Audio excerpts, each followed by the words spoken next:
तमिलनाडु की राजनीति जहां 60 साल से एक ही कहानी चल रही थी, दो नाम, दो दल और वही पुराना खेल।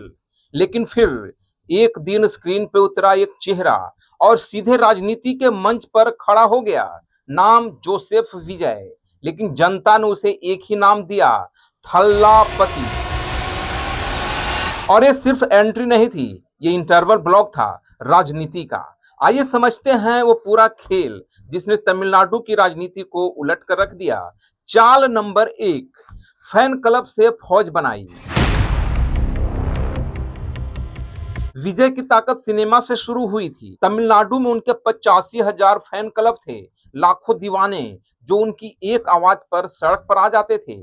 जब विजय ने राजनीति में कदम रखा तो उन्होंने इन्हीं फैंस को वोट मांगने वाले कार्यकर्ता नहीं बनाया, उन्होंने इन्हें बूथ एजेंट बनाया।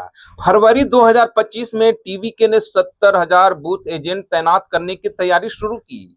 हर बूथ पर एक वफादार, हर गली में एक सिपाही। हर फौज किसी पार्टी ने नहीं बनाई थी, यह थल्लापति ने खुद तैयार की थी। चाल नंबर 2, अकेले लड़े अकेले जीते। 18 मार्च 2026 को विजय ने वो ऐलान किया जिसने सबको हिला दिया। टीवी के सभी 234 सीटों पर अकेले चुनाव लड़ेगी, कोई गठबंधन नहीं, कोई समझौता नहीं। राजनीतिक जानकारों ने कहा नई पार्टी है, अकेले कहां जीत पाएगी। पर थल्लापति जानते थे कि गठबंधन में जाने का मतलब है किसी और की छाया में खड़े रहना, और थल्लापति किसी की छाया में नहीं खड़े होते।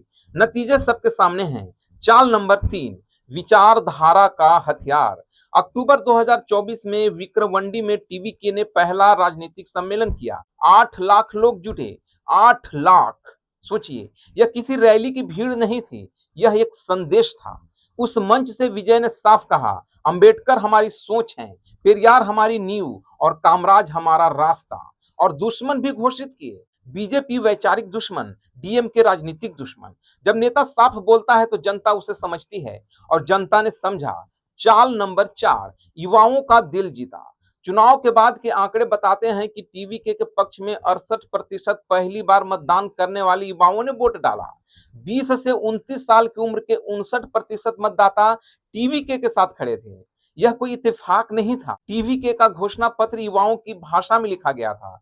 ड्रग मुक्त राज्य, रोजगार की गारंटी, बिना ब्याज के कर्ज, स्टार्टअप के लिए पैसा।